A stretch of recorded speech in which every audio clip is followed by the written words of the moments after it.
Ako si Vivian nga utod ni Manong Tony. Ang ikatlo ko halin sa iya. Tapos ang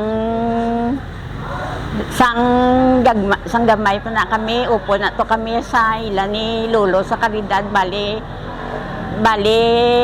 daw dito kami nag-start, duwa lang na kami. Tapos ang Mayo na sa nga utod kay ginatipan, gid ko na biskan tanan nga ano nga mga kinanglan ginahatag yaman na dason disiplinaryan asa kun ano nang nga gusto kinanglan ipatihon mo gid dason mapinalanggaon na sa samon nga tanan wala na sa nagapabaya. Ihambal lang sa kay Manong subong ato na sa sabak sang Ginoo kay ti pirmi man siya nag-alagad sa Ginoo mo. Dason na mo lang na ang palangga yaman kami tanan hasta nga asawa.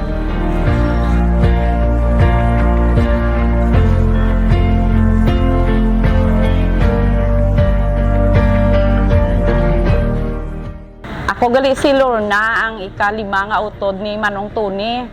Manong, bisan nga ako nagabantay si mo, nagaway-away, taga-duwa, pero palangga kang namon. Bisan nagasungon ko sa imo, pero naintindihan ko kay nagamasakit ka. May irritable sa imo, pero sa gihapon Manong, langga gid ka nakon, nga bisan nagaaway tanga-duwa. Pero ikaw gid ang masiling ko nga utod gid nga pinakanami kang nagasaludo gid ko sa imo nga klase sang utod. Kay bisan nagaaway ta ikaw gyapon ang nagagpangayo sang pasensya sa akon kay siling nimo wala sa magulang ukod sa manghod ang kinahanglan ng respeto sang isa kag isa. Gani Manong ang mambal ko lang sa imo. Palangga kag gid nakon.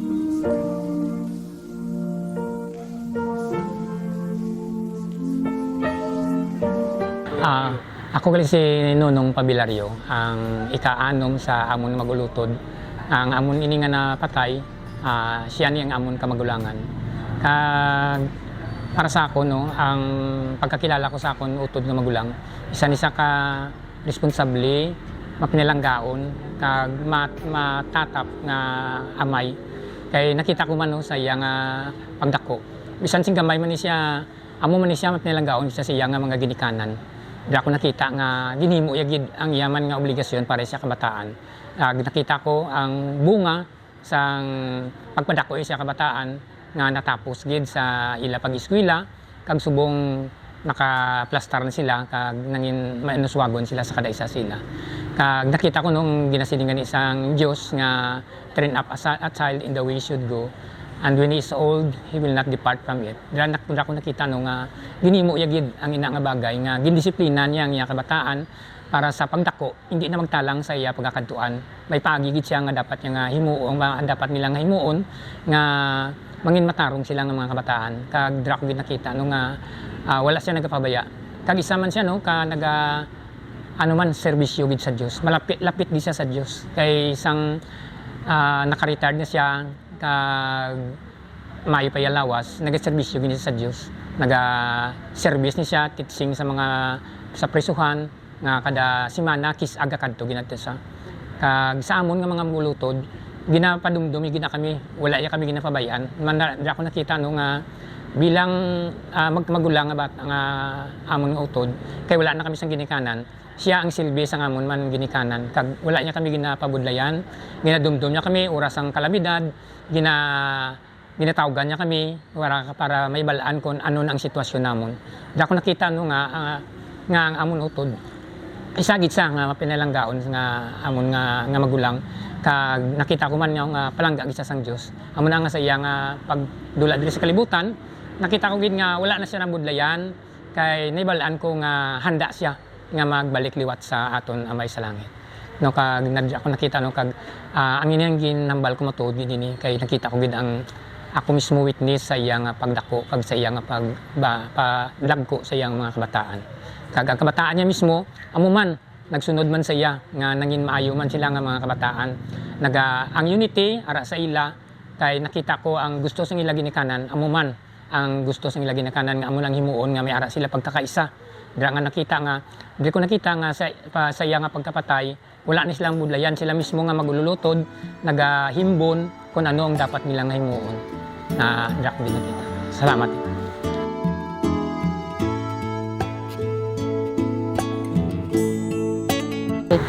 Ako si Evelyn Pabilario, ang pinaka-youngest sa amon nga pamilya. Pito kami nga magpamilya, si Manong Tony among pinaka-magulang, kag ako naman ang pinaka-kinagot. So I grow up sa family nga masiling ko nga pigado. So sang nagalako na ako, hindi ko makita si Manong Tony sa balay. Pero ang makita ko lang ang iya mga picture nga sang military siya. So I was wondering nga hindi ko siya makita. So ang hambal ni mama nga si Manong Tony mo na day, amo na siyang pinakakamagulangan ninyo. Kag nagpa-Manila na siya tungod sa hambal niya. Mang kundiri lang ko hindi kita mag-asenso sa pangabuhi. So nagsoldado na si Manong Tony sa iya pagpaninguha agud nga magsulhay man kag somehow uplift ang aton pangabuhi. So samtang nagadako ako, I am really looking forward nga makita siya. For the longest time, nag-abot siya lin sa Manila. Kag I was so happy to see him nga amo na siya gali. Kag bisan dito siya sa Manila, hindi gina siya nagkalipat sa amon. Even nga sang nagpakasal na siya, that was the first time nga nakalapak si mamang sa Manila. And then sang gikasal siya, and then sang nagbata siya, nagkaapo siya sang first, ginpakadto naman to niya si mamang. Kag every time nga magpuli si mamang, we are looking forward sa mga ginapadala niya because he never forgets us. And then sa nagkapamilya na siya, nagkaanak, naghambal gid siya sa ako nga the greatest happiness of his life is to see his family nga naging successful. Kag ang iya kalipay man is nga kami nga pamilya makita niya nga may estado naman sa kabuhi, nangin successful man kami. Kag sang nagahigda na siya gani, siling ko Manong Tony, ready ka na Manong, siling niya huuday. Kay tungod nga nalipay naman ko nga makita ang akon nga kabataan nga mga professional na kag may pamilya na. Kag siling ko ti excited ka na nga makita sila ni mamang, siling niya huoy excited na ko. Ang amon pamilya hindi man perpekto, nagailinaway man kami, pero si Manong Tony gid ang nagahambal nga pamilya kita, so dapat magpinatawaray kita. So masiling ko gid nga hindi kami perpekto, pero sa pamilya namon I find happiness and joy sa pamilya namon. And if I will be given the chance to choose a family, amo man gihapon ang i-choose ko nga family, ang Pabilario nga family, because this is where I find love, where I find refuge, and this is where I can say nga that families is really families are together and forever in the plan of our Heavenly Father, and I know that it will come. Kagaya mo looking forward nga diri sa kalibutan, di bala may family reunion kita, but I know that in the next life may family reunion man tungod magkita nato sila sang amon ginikanan kag sang amon utod nga napatay.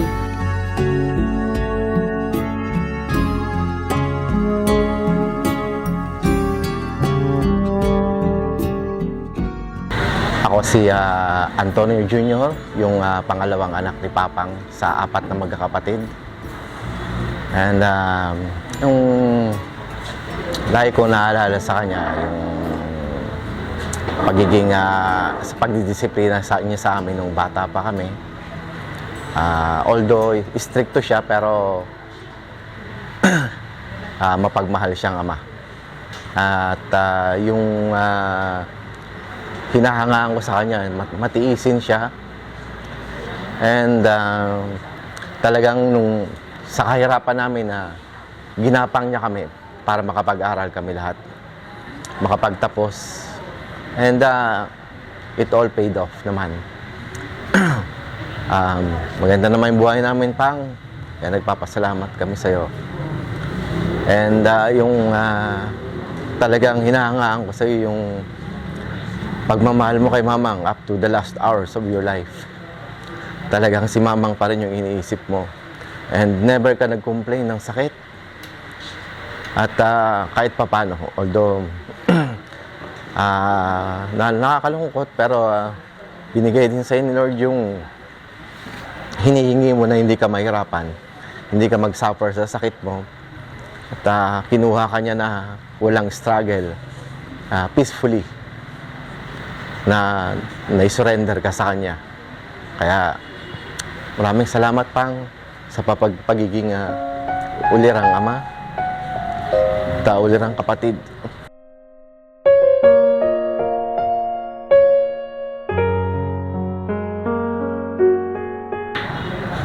Bali, si Nong Tony amo ni nagpasulod sa amon sa Manila. Before kami nakasulod, sa iya kami na sinigatambay. Ang pagbuligay sinay sa amon, sobra-sobra gid. Pagpalangga sa amon, sa utod niya. Sorry lang. Buatis na feel ko gid ang pagbuligay sa amon. Hindi kami makatapos, maka-retard tungod hindi sa iya. Sa pamilya namon subong, ma-accept na namon ang pagbuligay hindi nagkulang. Ang pagsuporta sa amon sa pag-apply namon. Kaya nakita gid namon yung presensya yung pagbuligay sa amon, kamaturan. Hasta sa subong, sorry lang nung medyo layo-layo man ang amon lugar. Pero ang kabubuto namon naragi dyan sa imo. Sana buligan mo naman sa ibang tong nabuligan mo sa ibang nga lugar, na-inform ko naman na sila. Tungkol lang sa napakalayo. Puro nga amo niya pagrespeto sa imo ara gyapon. Kaya hindi man inamon ako ang amo niya subong nga profesyon kundi matungod sa iya. Sa pagbulig niya kay nang beauty sa mga bata niya. Sobra-sobra gid ang namon pagbalik sa imo. Amo na sa subong sometime lang kagabi dapat galing kay ang chimpo, hindi ginamo na amo na sa subong nagagag kami subong. Nakita ko ang sitwasyon. Grabe gid ang ko kay Nong Tony. Sa pamilya man, nabibiyaan ng Lord na katanan parinunong. At least nakita nyo sa sitwasyon sa subong. Dara gid banta magkadto. Pero ganit least nakita naton ang pagbulig sang isa-isa. Nong Tony, sana istorya ko na dako gid yang pasalamat ko sa imo. Hindi ko na makuha ang ako niya subong sa akong papanguwi tungod lang sa imo, sa pamilya kong ari diri subong. Sakripisyo mo sa amon. Back 1987, 89 nakasulod kami. Brother mo nga si Parinunong. Ang perwisyo, ang sakripisyo mo sa amon. Grabe. Tagnong sa subong ko ara kami niya sa piyak. Sa tupad sa aton Panginoon. Nang biuli, alin siya una, sing sa Malacanang po. Kinadala mo kami na sa may charismatic. Hindi kami nagkulang sa pagay nyo sa amon para lang ara sa side sing Panginoon sa subong. Amo na sa akon, bisan sa sakripisyo ko, buhay pa man ako. Nalipay ko pagay nyo sa amon. In part sa serbisyo ko sa God ng biuli, grabe gid papasalamat sa mga bata na junjun siya una sa time. At least okay lang, at least sakripisyo, okay lang na yan. Pero dako yung respect ko ng Tony. Nung dapat at least pasalamat, ara ka naman sa side siya aton nga Panginoon. Pray lang nung at least malipay ka. Dragi magtamakad to sa subong. Salamat, medyo lang ako sa akong taga-piso. Tomorrow ayop, I pray, Nong Tony, sa subong, hara lagi dyan sa side sa ato nga Panginoon. Sa iya pagbulig sa amon, siya again, sobra-sobra, sa iya pamilya. Sa akong subong pamilya ulit, pasalamat kay kuya sa ila nga pagbulig. sa sitwasyon ko subong sa ako ako. Halin na sa ila. Sa ilang pamilya.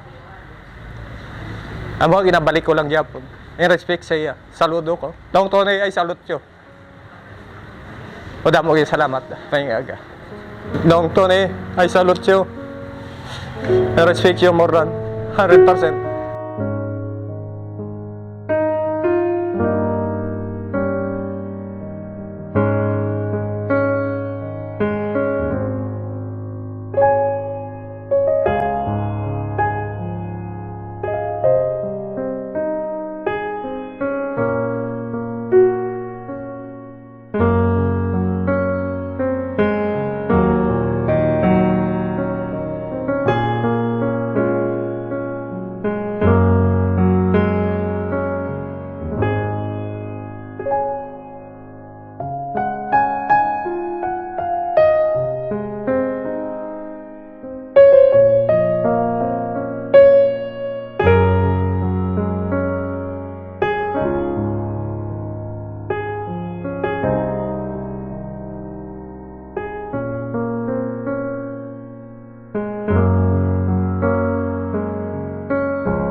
nga si Antonio Bidayo Pabilario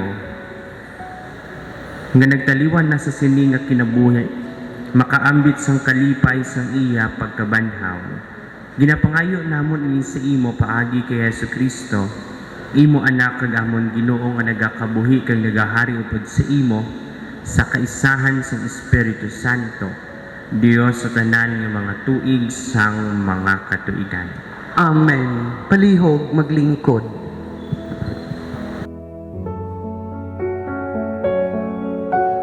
Sa mga taga-Korento. Nakahibalo kita nga kon maguba ang aton dutanon nga puloy-an, nga isa katolda lang, may balay kita gikan sa Dios. Isa ini kabalay nga wala mahimo sang mga kamot sang tawo, kag wala ini sing katapusan sa kalangitan. Gani nagasalig kita perme. Nakahibalo kita nga samtang nagapuyo kita sa lawas, malayo kita sa Ginoo. Nagakabuhi kita paagi sa pagtuo, kag hindi paagi sa pananawan. Gani nagasalig kita, kag luyag pa kita magpalayo sa lawas, kag magpuyo upod sa Ginoo. Tungod sini, bisa nagapuyo kita sa aton puluyan, ukon malayo sa sini. Dinatuyo naton ang pagpahamuot sa iya, kay kita tanan dapat mag-atubang sa hukmanan ni Kristo. Agod ang tagsa-tagsa makabaton sing nagakaigo sa iya.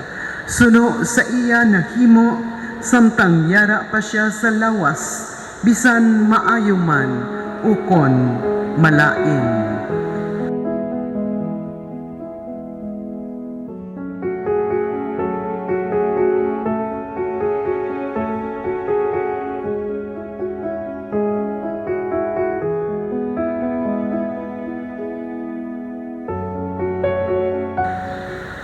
Si Jesus nagsiling sa iya mga gintutunan, hindi ka mo magkatublag, may pagsalig ka mo sa Dios, magsalig man ka mo sa akon. Sa puloy-an sang akon amay may madamo nga mga hulot. Kung hindi ini matuod sugiran ko bala ka mo nga magalakat ako sa pag-aman sang lugar para sa inyo. Kung maglakat ako sa pag-aman sang lugar para sa inyo, magabalik ako kag kuhaon ko kamo upod sa akon agud kun diin ako didto man kamo. Nakahibalo kamo sang dalan padulong sa akon kaladtuan. Si Tomas nagsiling sa iya, Ginoo, wala kami makahibalo kun diin ikaw makadto. Paano namon mahibaluan ang dalan? Nagsiling si Jesus, ako ang dalan, ang kamatuoran, kag ang kabuhi. Wala sing may makakadto sa amay, kung hindi paagi sa akon. Ang Ebanghelyo sang Ginoo. Dayawon ka o Ginoong Hesu Kristo, palihog maglingkod.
para makapagpasalamat gid sa inyong tanan. Actually, it's really hard and to lose someone you love. However, sa ngayong araw po, nakikita ko ang daming nakiramay sa amin. Nagpapasalamat po kami. It eases the pain in our hearts and we really appreciate it. Sa mga kapatid ko, kay Jun and his family, kay Bong and family, Butch and family, maraming salamat sa pag-aalaga kay Papang at saka sa pag-aasikaso sa huling pagkakataon. Sa mga kapatid ni Papang, Auntie Vivian, Auntie Lorna, Auntie Hapon, Uncle Nunong, Auntie Belen, and Auntie Heidi. And family. Maraming salamat sa inyong lahat. Nakita ko po yung pag-aasikaso nila kay Papang hanggang sa huling sandali. Napanggit ko na. Hindi po namin siguro kakayanin magkakapatid yung pag-aasikaso kay Papang, pero dahil sa kanilang magkakapatid ay napadali at napaayos yung aming pag-aasikaso kay Papang. Sa mga kamag-anak namin, lalong-lalo na yung mga medyo malayo na, siguro po during the week, yung iba hindi ko na nakumusta, hindi ko napansin, hindi ko nakamayan. Dahil po, yung iba po sa inyo, medyo hindi ko nakilala. Dahil ako po yung nakatira sa Manila, hindi po ako laging nandito, but nagpapasalamat po ako sa inyong lahat. Sa veterans team, nakasama ni Babang, Couples for Christ, sa mga ka-office mate ni Butch, ka-office mate ni Bong, at sa Reservist Philippine Army na nag-render ng vigil, and later on yung 21 gun salute. Maraming salamat po sa inyong lahat. La Carlota City Chapel or Parish, salamat sa pag-render ng huling misa ni Papang sa inyong team. Salamat po. Maraming salamat po ulit sa inyong lahat. On behalf of Pabilario family and clan, thank you very much, Jim. Salamat.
Yakap! Ta!